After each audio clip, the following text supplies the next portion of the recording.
do Senhor nessa manhã. Diga glória a Deus. Não, glória a Deus mais forte para cantar, não vai ficar do teu lado. Domingo de manhã, a gente vem para a igreja nesse friozinho, ainda liga o ar, se bobear, tu vai, ó. Ah, fica firme, irmão. Deus quer falar contigo nessa manhã, amém? Glória a Deus. Estamos nessa manhã na presença do Senhor, glorificando o Senhor, porque grandes coisas o Senhor tem feito em nossas vidas, amém? E eu quero compartilhar com você, na verdade, um estudo, né? Não uma palavra, mas um estudo, um entendimento importante para a igreja, para que nós possamos estar cada vez mais ligados no nosso Deus, indo em direção às promessas que o Senhor tem para a vida de cada um de nós. Você pode dar essa notícia para o teu irmão, diga, tem promessa na tua vida. Não deixa ele esquecer disso não, amém? Tem promessa. E aquele que prometeu é fiel, amém? Atos capítulo 2. Quero ler com você do versículo 1 ao versículo 6. Atos capítulo 2. Nós vamos falar nessa manhã sobre uma linguagem pura. Uma língua pura. Atos capítulo 2, do versículo 1 ao versículo 6. Já chegou aí? Esse texto muito conhecido, né? Muitíssimo conhecido. Atos capítulo 2, do versículo 1 ao versículo 6. As mulheres lerão os versículos ímpares, os homens os pares, e o versículo 6 leremos todos juntos. Amém? Vamos lá, mulheres. Ao cumprir-se o dia de Pentecostes, estavam todos reunidos no mesmo lugar.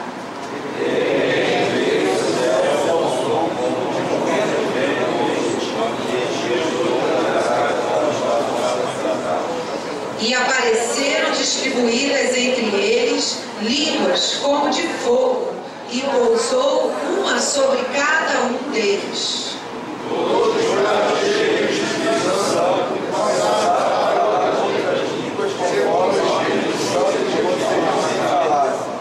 Ora, estavam habitando em Jerusalém judeus, homens piedosos, vindos de todas as nações debaixo do céu.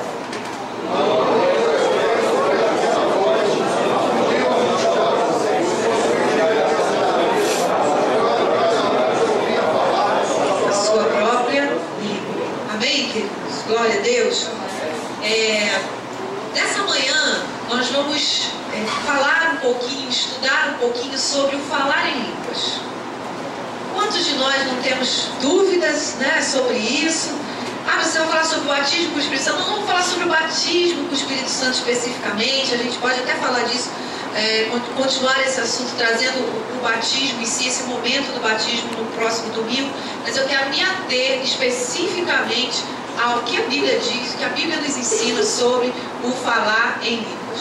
Primeira coisa é que quando a gente escuta a palavra Pentecostes, quando se arrepia, meu Deus, Pentecostes, não é? Alguns, né, sei, aleluia. Outros têm medo até, né? Pentecostes, peraí, eu não gosto de ler Atos 2, porque esse negócio me dá um medo. Gosto desse negócio de falar em língua, eu estou fora, tenho medo desse negócio. Então alguns temem, alguns têm medo, alguns concordam, outros discordam, e fica uma discussão, e fica uma confusão, né? E fica aquele negócio, quem está certo, quem está errado, igreja que pode, igreja que não pode. A primeira coisa é que você não tem que se assustar com a palavra Pentecoste. Eu vou te dar uma grande revelação do que significa a palavra Pentecoste, e você nunca mais vai se arrepiar. A palavra do Pentecoste significa 50. Pelo Pente, você já vê aí, né? A iniciativa do negócio. Pentecoste, 50. Pentecoste era uma festa celebrada 50 dias após a Páscoa. Por isso se chamava Pentecoste. Porque significava que se passaram 50 dias da Páscoa. O calendário era contado de outra forma. Então havia a festa da Páscoa, que era a principal festa dos judeus, celebração da saída do povo do Egito, tá? Ali foi instituída a Páscoa, celebração da libertação do povo do Egito, tá? E ali celebrava-se a Páscoa. Aí acabou a Páscoa, contava-se 50 dias, começava a festa do Pentecostes, tá? Então, não é algo para a gente, né? Oh, meu Deus! 50 dias após a Páscoa. E o que está acontecendo aqui em Atos 2? A morte e a ressurreição de Jesus se dá durante a Páscoa.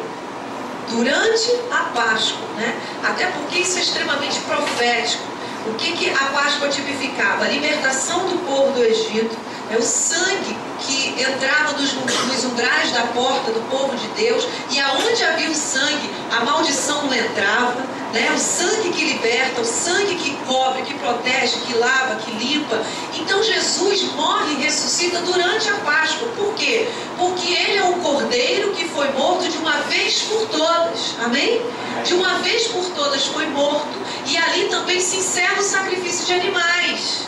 Porque a Páscoa era celebrada com o sacrifício do cordeiro, do sangue do cordeiro. Mas enquanto isso apontava para Jesus, tinha sentido de ser feito. Apontava para o cordeiro, apontava para Jesus, apontava pelo sangue que seria derramado para a remissão dos pecados. Então, quando Jesus vem, né, ele é o cordeiro vivo que desceu do céu, amém? E que, segundo Hebreus, usa exatamente essa frase, e de uma vez por todas. Amém, queridos? De uma vez para sempre. Não é necessário mais que ninguém morra por você, que o sangue de animais sejam derramados, porque de uma vez por todas, o Cordeiro vivo que desceu do céu se entregou por nós, derramou o seu sangue e fez exatamente o que a Páscoa descreve, nos tirou do Egito, nos tirou do mundo, nos tirou do pecado, nos tirou da escravidão e tem nos levado, nos conduzido à terra da promessa, à terra, amém? Nos transportou do império das trevas para o reino do Filho do seu amor. Então, tudo isso, né, a própria Páscoa, tudo que aconteceu lá na libertação do povo do Egito, a Bíblia é toda cristocêntrica. Então, você não pode lê-la sem olhar para Jesus, porque tudo aponta para o Senhor Jesus, para a libertação, esse plano lindo de Deus de resgate do homem, através do seu Filho Jesus. Então, o sangue, né, ali, Jesus morre na Páscoa por este motivo, para cumprir a profecia já que era a Páscoa. E 50 dias depois, né, Jesus morre, a gente sabe disso, ressuscita, aparece aos seus discípulos e dá um comando. O que ele diz? Fiquem juntos, né? Permaneçam em Jerusalém, fiquem juntos, até que do alto sejais revestidos de poder. E aí eles estão juntos, Atos 2 é o cumprimento dessa palavra de Jesus, eles estão juntos, estão reunidos, quando ali o Espírito Santo é derramado sobre eles. O Espírito Santo é derramado. E aqui a gente começa a ver, né, o batismo com o Espírito Santo, vindo o selo do Espírito, vindo sobre aquelas vidas, sobre os servos do Senhor, que os capacita, que os levaria a fazer, como Jesus disse, não só as coisas que eu faço, mas coisas maiores ainda. O Senhor disse, eu vou, mas não vos deixo órfãos, eu vos deixo o meu Espírito, e é nesse Espírito que nós operamos nessa terra, que nós vivemos nessa terra, debaixo do poder do Espírito Santo de Deus. Amém, queridos? Que nos capacita a viver uma vida de altar, a viver uma vida diante do Senhor, a sermos instrumentos de Deus nessa terra, tudo por causa do Espírito Santo de Deus. Então, se nós olharmos uma caminhada nesse processo, né, associando ainda essa Páscoa, essa saída do Egito, assim tem que ser a nossa caminhada com o Senhor. Né? Libertos do Egito, estávamos no mundo, escravos do pecado, e ali, através de conhecer a Jesus, no momento da nossa conversão, entregar a nossa vida a Ele, tomar posse da cruz, do seu sangue sobre a nossa vida, nós somos libertos desse mundo, resgatados desse Egito, trazidos, tirados, arrancados com mão poderosa do Egito, trazidos para o reino de Deus. E nesse reino de Deus há um processo de permanência, há um processo de esperar em Deus, como esses discípulos estavam ali reunidos, esperando, buscando o quê? Poder de Deus. E ali 50 dias ao cumprir-se o dia de Pentecostes, o Espírito Santo é derramado. Amém, queridos?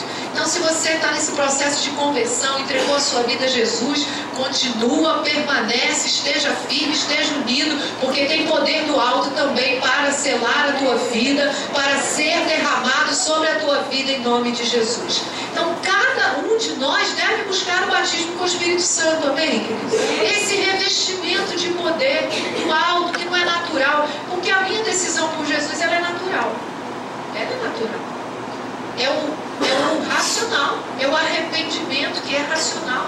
Eu entendo a palavra, conhecereis a verdade vos libertará. Eu conheço a verdade da palavra, alguém fala para mim, alguém prega para mim, a palavra chega até mim e eu decido.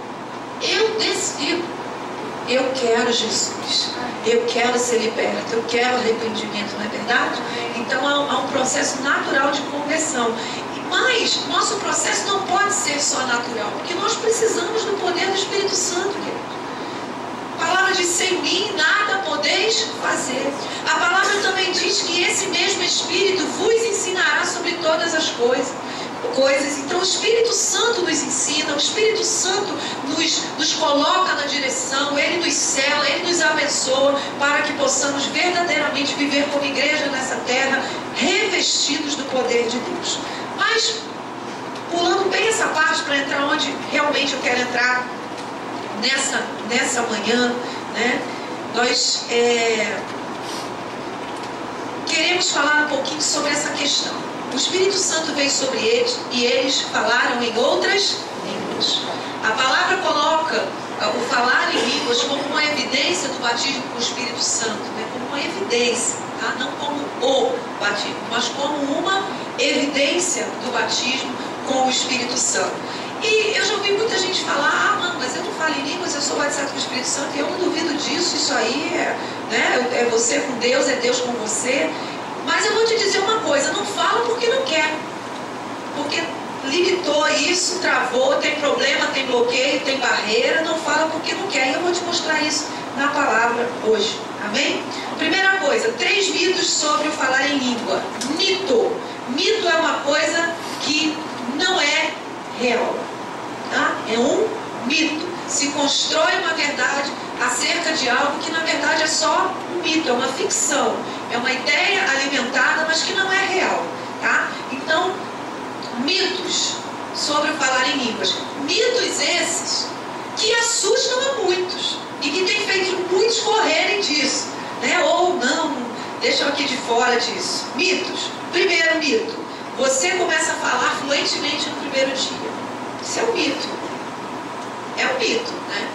Que na primeira vez que você falar em línguas, que você for orar em línguas, que o Espírito Santo te encher e você sentir o desejo de falar em línguas, você já vai, né? Vai falar. E muita gente tem problema com isso, porque olha alguém falando em línguas e fala assim: puxa, né?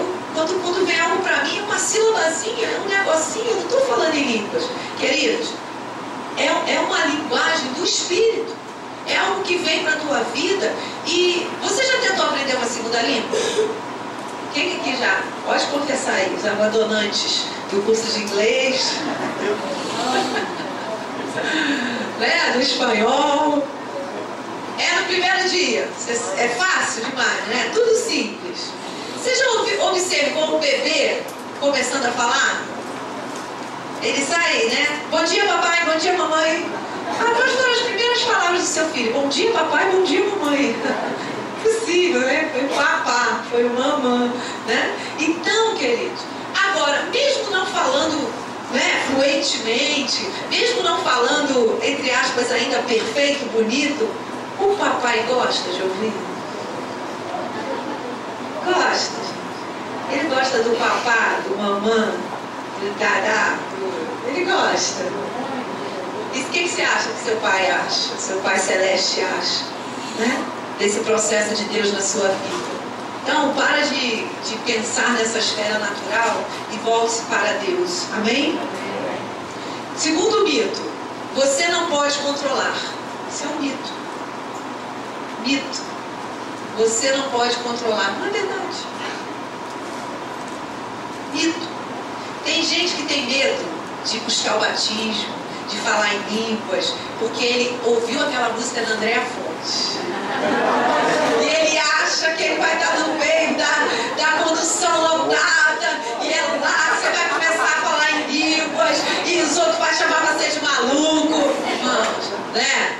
Ai, meu Deus, eu não quero esse negócio não. Já pensou? Eu tô lá no meu trabalho, começa a falar em línguas e vão me internar. Vão chamar o corpo de bombeiros e vão me levar. Gente, isso é um mito. Isso é um mito, né? Imagina, não.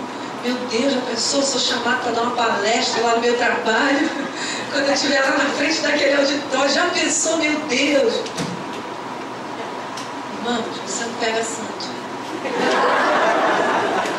Pelo amor de Deus.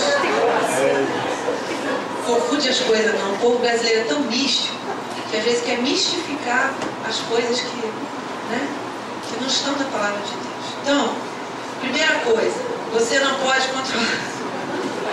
A gente tem que falar assim para você entender, amém? Tá bom? Tá? Pastora, como é que você garante isso? Vem cá. A Bíblia coloca como um dom. Você controla os outros dons? Você ora pelo enfermo quando você quer? Sim. Porque muitas vezes Deus manda você orar e você não ora. Você controla a profecia? Sim, até porque a Bíblia diz que o espírito da profecia está sujeito ao profeta. A Bíblia diz isso. Então você controla também. Às vezes Deus te dá uma palavra profética e não é o momento. Você sente claramente no seu coração: Senhor, eu vou entregar para a pessoa ou vou entregar para a igreja? Senhor, essa palavra é para mim ou essa palavra... Olha o seu entendimento aqui funcionando. Você controla. Não vem com essa história não, que controla sim. Controla. Ah, pastora, mas eu vim nos lugares... Aí é o descontrole da própria pessoa. Não tem nada a ver com o Espírito Santo. Nós vamos ler isso na Bíblia. Tá? É da própria pessoa. Ela que é assim na vida. Pode ver, tudo ela sai falando, ela é assim. E ela trata o dom dessa forma também. Ela não associou o dom da profecia, por exemplo, à sabedoria. Ela não associou. E aí ela vai usar aquilo, mas... E cria-se o mito de que é assim. Mas é mito. Mito. Tá? Se você controla os outros dons, por que não controlaria o dom de línguas? Se você... A Bíblia coloca o ensinar como um dom, né? Se eu controlo esse dom, como que eu não vou controlar o outro? Então, mito. Você não pode controlar. Mito. 3. Terceiro mito. Terminando os mitos. Vai saltar de mim qualquer dia. Deixa, pastora. Ó, já estou baseada no Espírito Santo. Qualquer dia, qualquer hora, eu vou começar e vai ser um negócio assim. Estou esperando. Qualquer dia vai pular de mim, porque já está aqui dentro. Mito. Deixa eu te dar um exemplo bem claro. Você pode estar com uma nota de R$100 no seu bolso? Essa nota, amém?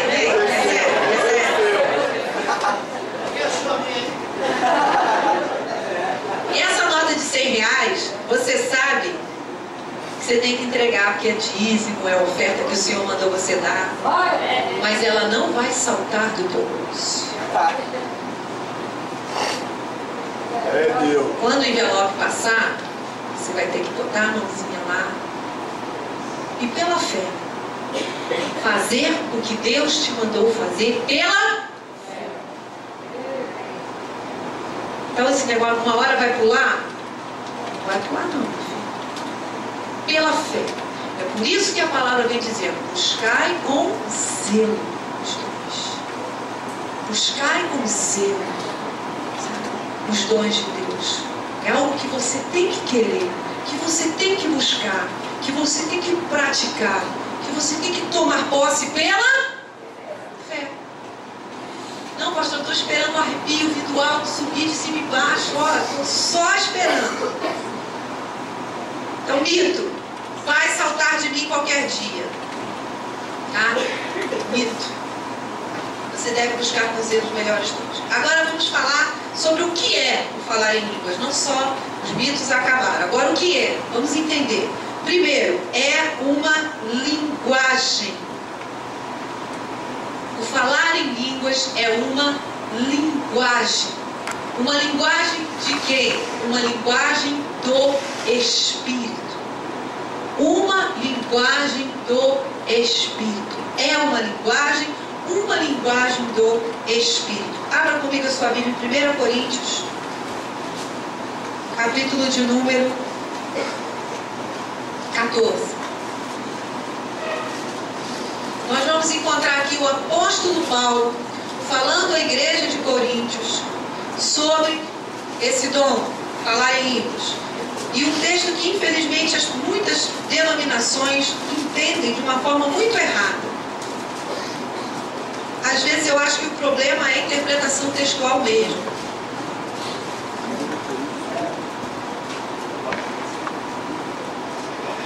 Primeira Coríntios, capítulo de número 14.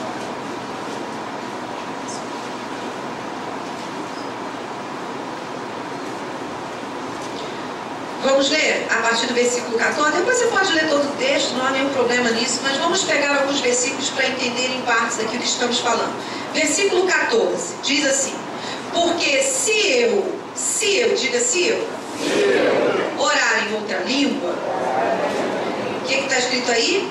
O meu espírito ora de fato, mas a minha mente fica infrutífera. Vamos entender. 15. Que farei, pois? Qual é a resposta? Orarei com o Espírito, mas também orarei com a mente. Continue.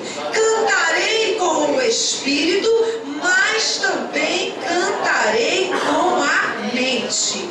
Leia o versículo 18. Dou graça, Paulo falando, dou graças a Deus porque falo em outras línguas mais do que todos vós. Eu peguei esses três, poderíamos ler o texto todo para a gente funcionar aqui dentro do tempo que nós temos. Muitos tomam o texto de 1 Coríntios 14 como o apóstolo Paulo contrário ao falar em línguas.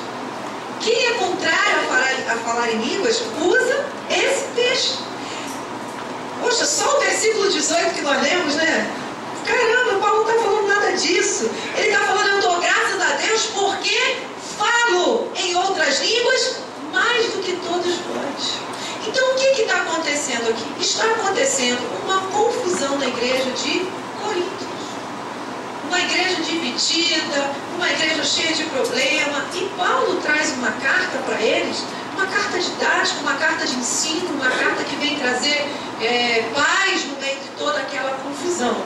E o que Paulo está falando aqui é que a liberdade não deve se transformar em desordem. É só isso que ele está falando. Tem um momento que ele está dizendo quando fala em línguas, que não deve falar em línguas, ele está dizendo que a liberdade não deve se transformar em desordem. Isso é fácil de achar, né? A liberdade se transformando em desordem. Então ele vem trazendo o quê? Equilíbrio a tudo isso. Mas voltando ao versículo 14, porque se eu orar em outra língua, diga comigo, se eu, é uma escolha aqui. Se eu orar, se eu decidir orar em outra língua, volto a dizer, desmistifica essa coisa do, sabe? Não, Pentecoste, arrepio, só ora em língua dentro da igreja. Eu vou te ensinar uma coisa hoje. Você precisa colocar o orar em línguas na tua vida diária. Porque, olha o que nós lemos aqui. Quando eu oro em línguas, porque se eu orar em outra língua, quem ora? O meu espírito ora. Mas a minha mente, muitas vezes, ela não está o quê? Entendendo. Por isso que ela está infrutífera ali. Ela não está o quê? Entendendo. Eu vou orar com o espírito, o meu espírito ora. Se eu orar, escolha. Primeira coisa, meu espírito ora, ainda que a minha mente não entenda. É isso que a Bíblia está dizendo. Ainda que a minha mente não entenda, o meu espírito está orando. Meu Deus, que coisa tremenda. Vou te convencer. Você vai falar em línguas, em nome de Jesus. Eu não, né? Eu se eu vou convencer alguém de alguma coisa. Mas olha só, o meu espírito ora. Olha o que diz, que coisa tremenda. Mas a minha mente, aparentemente, eu não estou o quê? Entendendo nada. Epa, então a gente vai para o versículo 15. O que farei, pois? Aí Paulo fala assim, então, e aí? Não oro em línguas? Porque a mente não é frutífera?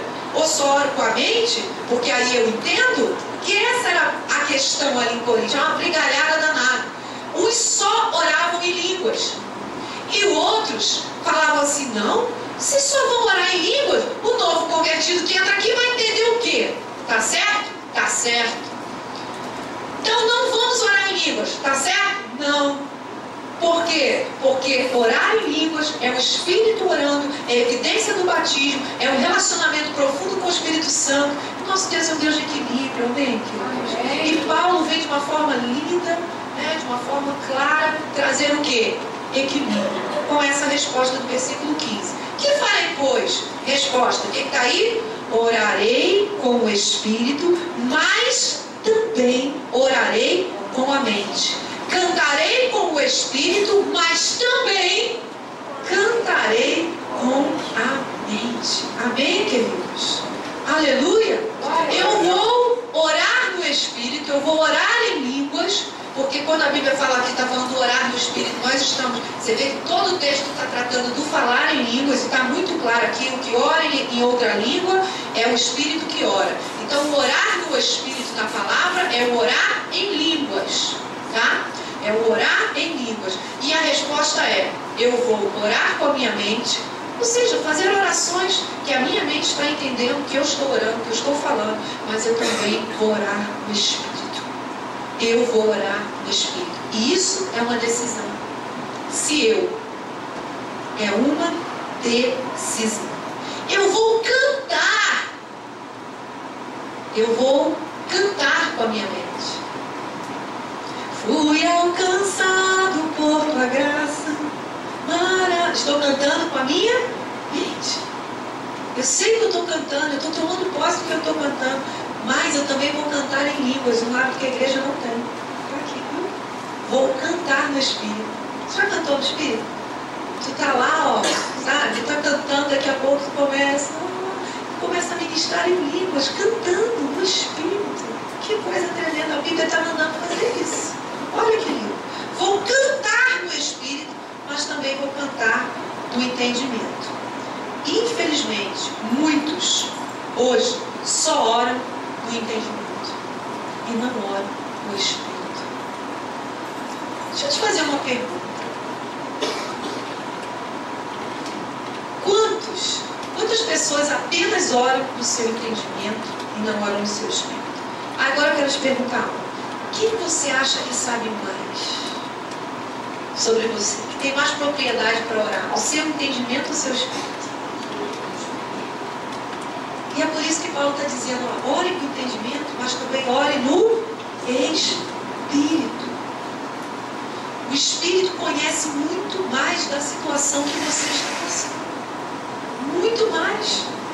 Então, pare de orar sozinho. O que é orar sozinho? É orar no entendimento apenas. Orar sozinho é orar apenas no entendimento. E passe a orar com o Espírito. Amém, querido? No entendimento, diga comigo, no entendimento e com o Espírito. Pastor, isso existe? Eu vou abrir aqui e vou ler logo, tá? Se você está anotando, anota. Romanos 8, 26. Olha que coisa linda. Romanos 8, 26. Olha o que diz. Também o Espírito, semelhantemente, nos assiste em nossa fraqueza.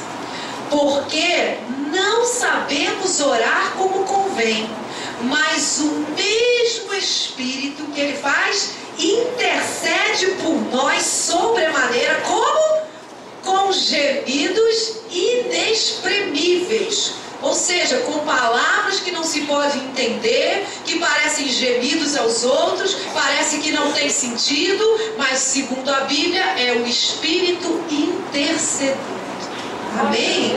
Intercedendo. E olha que coisa linda, né? E aquele que sonda os corações, o 27, sabe qual é a mente do Espírito, porque segundo a vontade de Deus é que ele intercede pelos santos. Só abrindo parênteses aí, quem intercede por nós não é Maria, é Jesus, é o Espírito Santo.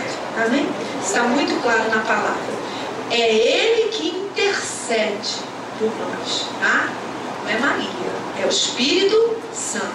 E eu não estou aqui falando mal de Maria, e crente que é crente não fala mal de Maria, tá? Maria foi uma mulher santa, serva do Senhor, escolhida no meio daquela mulherada toda, escolhida para gerar Jesus. Misericórdia, irmão. Tu abrir a tua boca para falar de uma mulher dessa, tá? O que fizeram com ela, o que a tornaram, ela não tem culpa disso, tá bom? Então, ela vai estar lá no céu junto com a gente, tá? Ela já está, né? Então, cuidado, tá?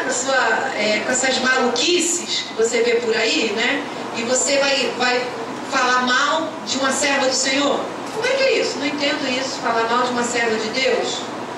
De jeito nenhum. Isso eu aprendi com a minha mãe. Minha mãe sempre disse pra mim assim, quando eu chegar no céu, eu vou dar um abraço em Maria. E ela falou assim, é verdade, né? Que coisa linda. Uma mulher que serviu ao Senhor, claro. Com certeza ela está muito triste com o que fizeram. Colocaram ela no lugar daquele ao qual ela serviu. Né? Ela falou, era para seguir o meu exemplo, não era para me colocar no lugar dele. Com certeza ela se entristece com isso, tá? Mas isso não nos dá o direito de falar mal de uma serva do Senhor. Então nós podemos falar de serva do Senhor nenhum. Amém? Amém. Somos contrários sim à idolatria, porque aquela imagem ali não é Maria, é só uma imagem, né? Então nós somos contrários a isso. Mas a Bíblia é muito clara que quem intercede por nós é o Espírito Santo. Ele sonda e ele sabe qual é a mente do Espírito e ele intercede segundo a vontade de Deus. Gente, que coisa linda. Quando tu ora na mente, você ora com o seu entendimento, com suas vontades, com seus desejos, com tudo envolvido. Quando você ora no Espírito, você ora segundo a vontade de Deus. Por isso que tu não sabe o que tu está falando. Porque teu Espírito intercede certo, segundo a vontade de Deus, não segundo as suas vontades. Por isso que nós não podemos só ficar no nível de interceder com o nosso entendimento. Nós precisamos aprender a interceder com o Espírito, orar no Espírito. E aí a gente vai entendendo algumas coisas na palavra. Por que a Bíblia diz que a morte e a vida estão no poder da língua? A morte e a vida estão, não é isso que a Bíblia diz? Estão no poder da língua. Porque você pode submeter a tua língua ao Espírito, como também você pode submeter a tua língua ao diabo. Por isso que a morte e a vida estão no poder da língua. Você pode submeter, tá? E desmistificando, né, essa coisa do falar em línguas, é o sim, é uma decisão, é uma escolha. E Paulo vem pegar esse pessoal de Corinto, que eles chegavam na igreja e começavam a falar em língua, aquela confusão, ninguém pregava mais a palavra, era só falar em língua, um falando mais alto que o outro, está escrito ali. Vai ler, um querendo aparecer mais que o outro. Paulo chega e fala assim, olha só, vamos parar com esse negócio. Vamos parar com esse negócio. Sabe por quê? O incrédulo entra aqui e pensa que vocês são malucos. Está escrito ali, vos chamarão de loucos. Pensa que vocês são doidos, que isso? E como é que ele vai entender a palavra? Se você quer pregar em línguas, que outro interprete. Aí é outra confusão. Que aí só pode falar em língua se alguém interpretar. Não é isso que Paulo está dizendo.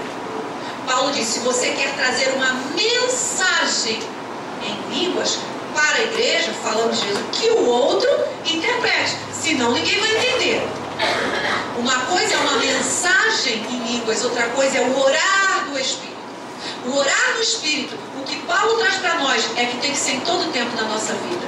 É você na tua casa, é você abrir tua Bíblia, entrar na presença do Senhor e estar lá orando em línguas dentro da tua casa, orando em línguas dentro do teu carro, orando em línguas, já vai orando em línguas. É nós precisamos colocar como prática na nossa vida. Essa oração do Espírito, que com a sua mente aparentemente infrutífera, né? Você não sabe o que você está falando, mas o teu Espírito está orando. O teu Espírito está orando diante do Senhor, né? E essa dinâmica que foi entendida errada, primeiro eu sinto, eu sapateio, primeiro eu arrepio, depois eu falo em línguas. Não. Primeiro você entra, toma posse da unção do Espírito Santo na tua vida, começa a falar em línguas e o mover vem depois. Vem depois. Por quê? Deixa eu te falar. Por que isso? Porque tudo que nós fazemos no reino de Deus, tudo que nós vivemos na palavra, é pela fé. É pela fé. Pela fé. Cumprir o que a Bíblia diz é pela fé. É pela fé. O falar em línguas é uma linguagem. Você se arrepia todo e fica... Pode falar português? Ai, eu vou falar uma palavra. Na hora que o envelope passa, você vai dizimar, que é obedecer a palavra também. Vou dizimar. É assim, gente. Você dizima pela fé. Você obedece ao Senhor pela fé. E aí a gente pega o orar no Espírito e coloca associado a oh meu Deus e tal. Não. A Bíblia nos instrui, a palavra do Senhor está nos instruindo o tempo todo aqui. Olha o que Paulo fala, gente. Aqui eu voltei para Coríntios 14. Olha o que Paulo fala. Dou graças a Deus porque fala em outras línguas mais que todos vós. Ei! Porque quando eu chego aqui, olha o que Paulo está dizendo. Porque quando eu chego aqui, eu abro a palavra e eu prego e eu ensino, e não fico aqui xalabalabala, não significa que eu não falo em línguas. Porque eu não falo em línguas para ficar aqui xalabalabala para você. Eu falo em línguas para orar no Espírito, lá com o Senhor, no meu oculto, no meu buscar a Deus, no meu dia a dia. É o meu Espírito orando incessantemente todos os dias. É isso que Paulo está dizendo para eles. E quando eu chego aqui com vocês, eu tenho que ensinar a palavra, para que vocês entendam, para que quem não conhece a Jesus tenha um encontro com Jesus, entenda a palavra no seu entendimento, porque é no entendimento que há arrependimento. Amém, queridos? É isso que Paulo está falando, ó. Vocês não pensam, eu falo em língua mais que todos nós. Não é porque eu não fico aqui na frente de vocês que eu não falo em línguas. Porque o entendimento do falar em línguas não é esse. Não é na frente das pessoas, não é para mostrar para ninguém, não é no momento do arrepio, não é isso. Ah, pastor, então não posso falar em línguas. Pode, se você continuar lendo o texto, né? Paulo diz assim, ó, se você for falar e quiser orar em línguas na igreja, se você continuar lendo, você vai ver isso. E não for uma mensagem para a igreja, que aí tem que haver o quê? Interpretação. E não for uma mensagem para a igreja, ele fala assim, ó, fale você e Deus. Aí no teu lugar, você e Deus. Falando em língua, o Senhor está falando, o teu Espírito está intercedendo, Deus está operando na tua vida, está te enchendo, está te abençoando, só você e o Espírito sabe o que está acontecendo aí na tua vida, amém? É nós, Deus, e Deus está agindo, tá? E Deus está agindo. É o que Paulo está trazendo equilíbrio aqui. Porque também, irmão, você vai num lugar que às vezes o não crente se entrar assusta. Não assusta? Assusta. Até o crente assusta, Leandro? Sabe? É uma confusão, é uma loucura, né? Isso é tão interessante que muitas vezes você vê uma evidência tão forte na vida daquela pessoa do falar em línguas, mas mais importante do que orar no Espírito é você andar no Espírito. O que adianta, né? Fala tanto, não anda no Espírito. Existe uma diferença. Orar no Espírito, andar no Espírito, sabe? E a Bíblia diz assim, andai no Espírito e jamais satisfareis as concupiscências da carne. Andar, muito mais do que orar, andar no Espírito. Amém?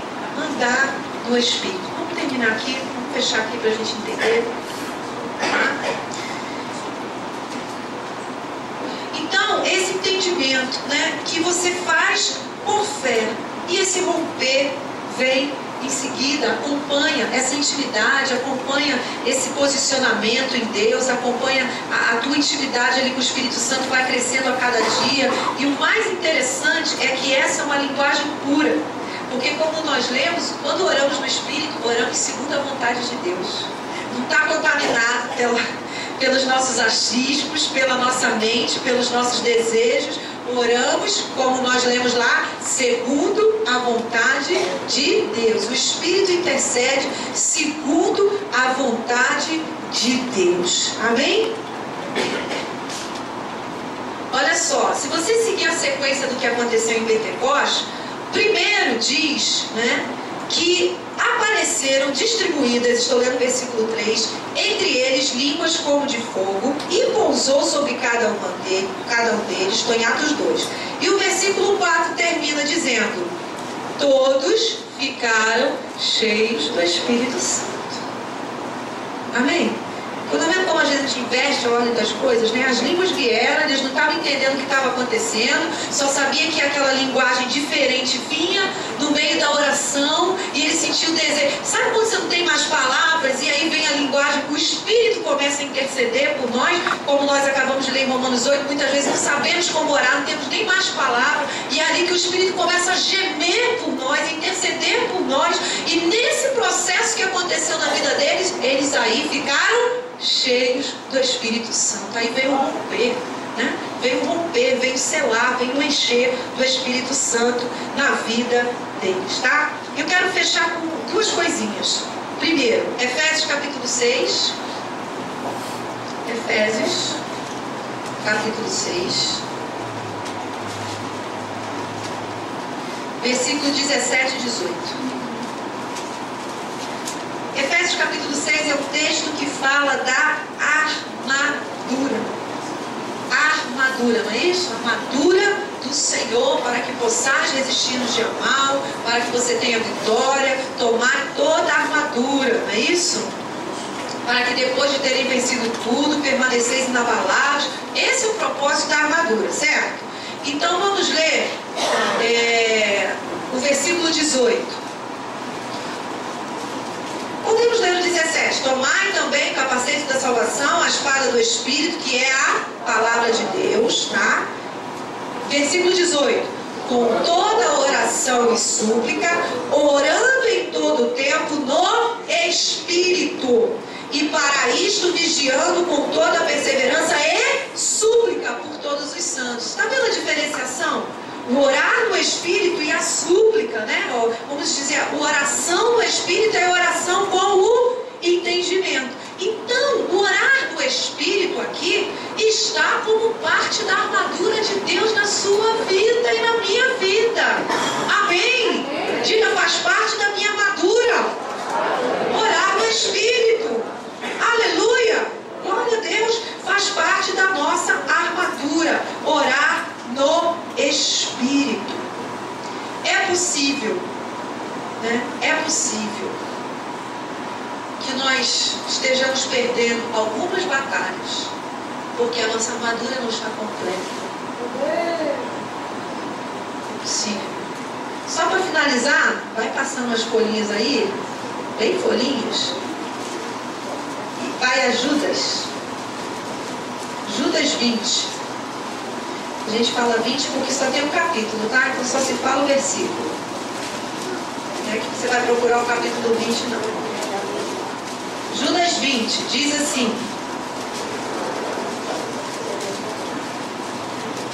vós, porém, amados, irmãos, antes do Apocalipse, quem não se achou ainda, tá? Vós, porém, amados, edificando-vos na vossa fé santíssima, fazendo o quê? Orando no Espírito. Então, orar no Espírito vai edificar a tua fé. Amém? Vai edificar a tua fé, vai fortalecer a tua fé. É o que a palavra de Deus está também nos dizendo. E a segunda coisa que eu disse para terminar, né? A primeira coisa que é parte da nossa armadura em Cristo, amém? Orar no Espírito, por isso nós devemos buscar em Deus, orar no Espírito. E a última coisa, Gênesis 11, 1. Vou correndo, eu estou lendo um monte de coisa aqui. Gênesis 11, 1. Posso ler, amém? Agora, em toda a terra havia apenas uma linguagem e uma só maneira de falar, tá? Vamos avançar o texto só para a gente entender. Sai do 1, vai para o 4. Disseram: vinde, edifiquemos para nós uma cidade, uma torre cujo topo chegue até os céus, e tornemos célebre o nosso nome, para que não sejamos espalhados por toda a terra. Então desceu o Senhor para ver a cidade, viu a torre que os filhos dos homens edificavam, e o Senhor disse: eis que o povo é um. Lê isso comigo, diga: eis que o povo é um, e todos têm a mesma linguagem. Isso é apenas o começo. Agora não haverá restrição para tudo que intentam fazer. Vinde, desçamos e confundamos ali a sua linguagem, para que um não entenda a linguagem do outro. Destarte o Senhor os dispersou dali pela superfície da terra, e cessaram de edificar a cidade. Chamou-se-lhe por isso o nome de Babel, porque ali confundiu o Senhor a linguagem de toda a terra, e dali o Senhor os dispersou por toda a superfície da terra, né? São textos muito estudados até pela história, para explicar, né, tudo o que aconteceu, os idiomas diferentes, a separação da terra, porque se você juntar todos os continentes, eles se encaixam, né? Então literalmente Deus fez a separação, né, desses continentes, dessas línguas, juntamente com essas línguas. E o que a gente entende aqui? Que havia uma só linguagem. Desde a criação havia uma só linguagem, tá? Que linguagem era? Por que eu sei que havia uma linguagem? Diz a Bíblia que na viração do dia, Deus descia e falava com o homem. Então havia ou não havia uma linguagem? Havia, mas eu te garanto que não era português. Ah, Deus falava português com o homem. Nossa mente, às vezes, a hebraico. A nação hebraica só foi criada lá depois de Gênesis 12 em Abraão. Esquece, que também não era hebraico nem, que a nação foi criada depois. Tá? As línguas já tinham sido divididas quando a nação hebraica foi criada. Então a língua foi criada depois, o hebraico. Então que linguagem era essa? Nós podemos entender que essa linguagem única era uma linguagem celestial, sim. Uma linguagem do Espírito, né? Uma linguagem diferenciada. Essa linguagem que foi dada aos homens do falar no Espírito, do estar no Espírito, de se comunicar com Deus em Espírito. Mas aí o homem pega isso, como sempre, para estragar tudo. Ele pega esse dom maravilhoso, o que ele faz? Vai construir uma torre, porque quer chegar a Deus, ser igual a Deus, ser maior que Deus, sempre a síndrome de Lúcifer, né? Que essa é a síndrome de Lúcifer. Lúcifer quis ser igual a Deus. E é sempre essa mesma síndrome que Satanás tenta plantar nos corações. E aí eles falaram: tornemos célebre o nosso nome, né? Deus fala: ai, misericórdia, não entenderam o propósito da linguagem de Deus, não entenderam o propósito, vou ter que espalhar por bem deles. Isso foi amor. Ah, Deus puniu, e isso foi amor. Eles iam se matar, se acabar, iam se destruir. Isso foi amor de Deus. Deus dividiu, Deus espalhou. Havia o propósito também de povoar, né? Em espalhar e povoar, em que todos os continentes, todos pudessem conhecer e se relacionar com Deus. E Deus então toma essa atitude e divide as línguas. Fecha comigo em Sofonias. Estão gostando da Bíblia hoje, né? Sofonias. Cristo amado. Vai, você acha? Parte aí dos profetas menores. Depois de Abacuque, vou te ajudar pra caramba. Depois de Abacuque. Antes de Ageu. Chegou? Sofonias 3:9. O tema da nossa palavra era uma linguagem pura. Uma língua pura. Versículo 9 do capítulo 3 de Sofonias. Versículo 9 diz assim: então darei linguagem pura aos povos, para que todos invoquem o nome do Senhor e o sirvam de comum acordo. Essa é uma profecia de restauração da linguagem pura.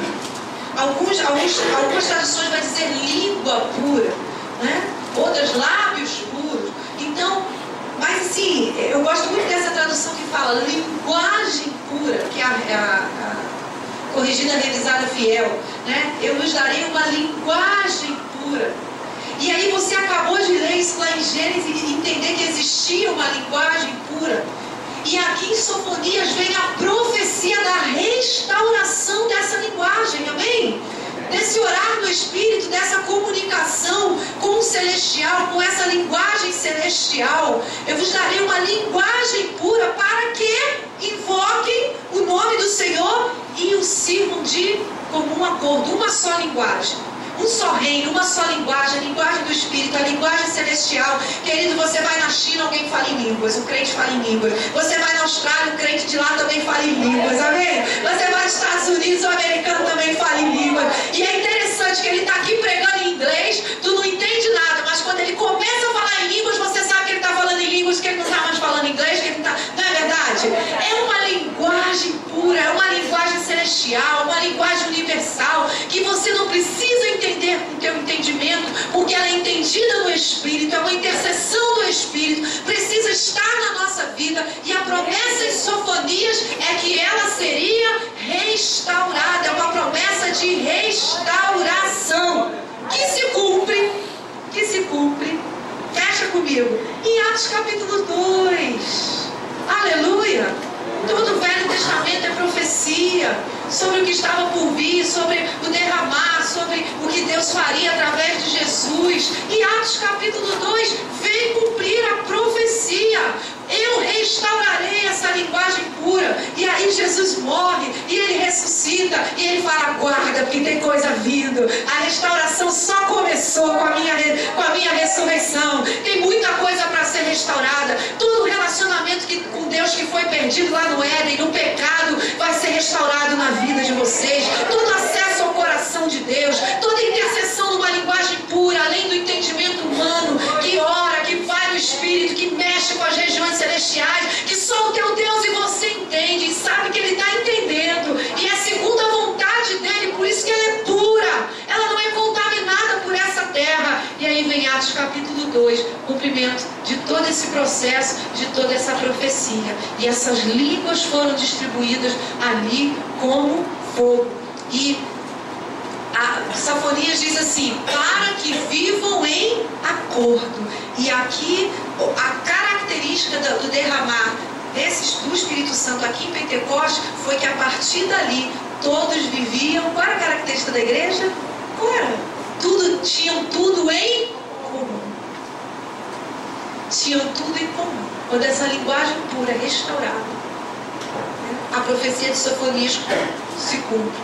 Que eles terão tudo em acordo, e eles passam a ter tudo em comum. Queridos, e por causa do Espírito Santo, nós temos tudo em comum. Amém?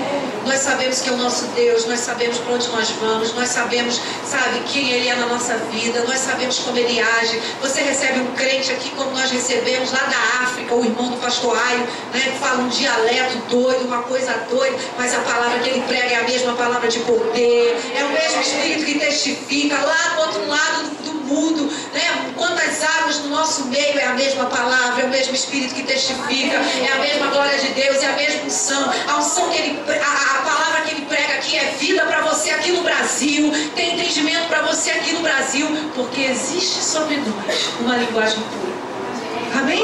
Além do entendimento humano. E o meu convite para você, os músicos podem vir nessa manhã, é que você queira, mergulhe nessa linguagem celestial. Amém? Que você tenha uma vida de orar no Espírito, além de orar com entendimento. Que você busque isso em Deus lá, abrindo a tua Bíblia na tua devocional, no teu quarto. Como eu te falei, não vai ser, né, mito, de repente. Não precisa, pode acontecer num culto, a presença de Deus tomar a tua vida, claro, É a multiforme sabedoria de Deus. Para de achar Deus só age assim, Deus só faz assim. Mas eu vou buscar o culto de poder para ser batizado com o Espírito Santo, né? Quanta gente tem esse entendimento, quando na verdade estamos fora realmente do que a palavra nos diz. E que a partir dessa manhã você decida, diga comigo, eu orarei. Entendimento. Mas também orarei no Espírito. Diga, não orarei mais sozinho. Amém, queridos? Não ore mais sozinho. Onde você estiver, quando você não tiver o que orar, não tiver o que falar, comece a orar em línguas. Comece a orar em línguas. Você vai ter uma experiência com o sobrenatural de Deus. Não é para ninguém ouvir, ninguém precisa saber, porque como o Paulo mesmo diz, vão chamar você de louco. Você não precisa fazer isso na frente de todo mundo. Para com esse negócio. Para saber que Deus me usa. Já virou orgulho. Se é para mostrar alguém, já virou orgulho. E orgulho é sentimento de Deus? Quem precisa falar em língua no meu ouvido só para dizer sou usado por Deus? Deus já zerou aquele negócio ali, né? Tem que falar, quando alguém falar em línguas orando comigo, eu tenho que sentir o que é realmente o Espírito agindo, é o Espírito movendo. Então onde você estiver, no teu trabalho, sabe, uma situação, tem uma afronta acontecendo, começa a falar em língua. Tem uma situação ali que tu não sabe para onde vai aquilo, como vai desenrolar, começa a falar em línguas que você vai ver. É o teu Espírito que começa a orar e você vai ver o sobrenatural de Deus acontecer. Amém? Você vai ver, porque é a linguagem pura, descontaminada de tudo. É a linguagem do Espírito que intercede por nós. Amém, querido? Glória a Deus. Vamos ficar de pé nessa manhã.